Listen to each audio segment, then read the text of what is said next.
नमस्कार मित्रांनो, एक गोष्ट नेहमी एक लक्षात ठेवा, जसं की तुम्ही खूप वेळा एक ऑब्झर्व्ह करता, कधी-कधी असं वाटतं की खूप दुःख आहे लाईफमध्ये, कधी-कधी वाटतं खूप बेकार चालली लाईफ. तर अशा वेळी काय करा, तुम्ही एक नेहमी एक पॉझिटिव्ह दृष्टिकोन ठेवा. जर तुमचा एक विचार हा पॉझिटिव्ह असेल, तर तुम्हाला आउटपुट देखील पॉझिटिव्हच भेटतील. त्याचबरोबर आपली एक सायकॉलॉजी ही देखील एक स्ट्राँग असली पाहिजे. तुम्हाला इमोशन्समध्ये वाहून न जाता तुम्हाला त्यावरती एक स्टॉप घेऊन विचार करता आला पाहिजे, की सपोज आता तुमच्यासोबत काही वाईट घडलं, तुम्ही पडला-बिडला किंवा तुम्हाला लागलं कुठे, हात तुमचा मोडला किंवा काही झालं.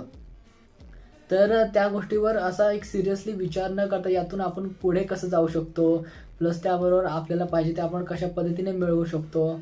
आपला हा विचार एक स्ट्राँग पद्धतीने कसा आपण बनवू शकतो, आपला माइंडसेट आपण स्ट्राँग कधी बनवू शकतो, कसा बनवू शकतो, याचा विचार करणं खूप महत्त्वाचं असतं.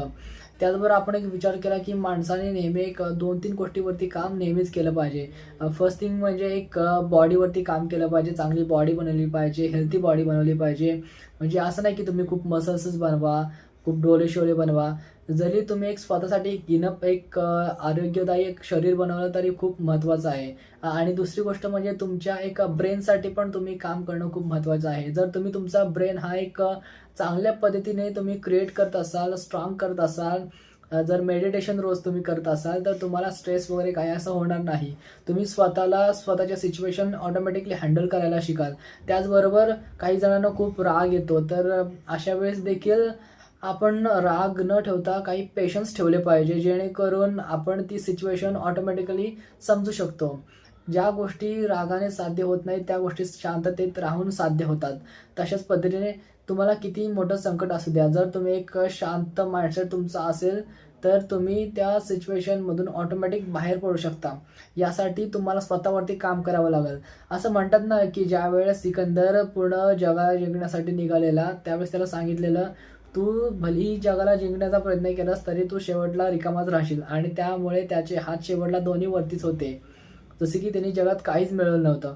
अशा पद्धतीने भले आपल्याकडे जग जिंकण्याची ताकद असो, पण आपण स्वतःला जिंकलो नाही तर आपल्याला काहीच भेटत नाही.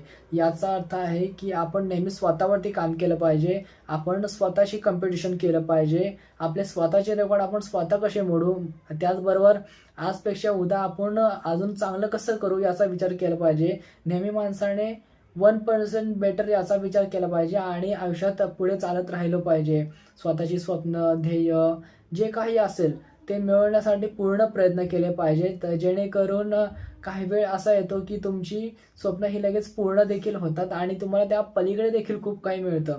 त्यामुळे स्वतःवरती विश्वास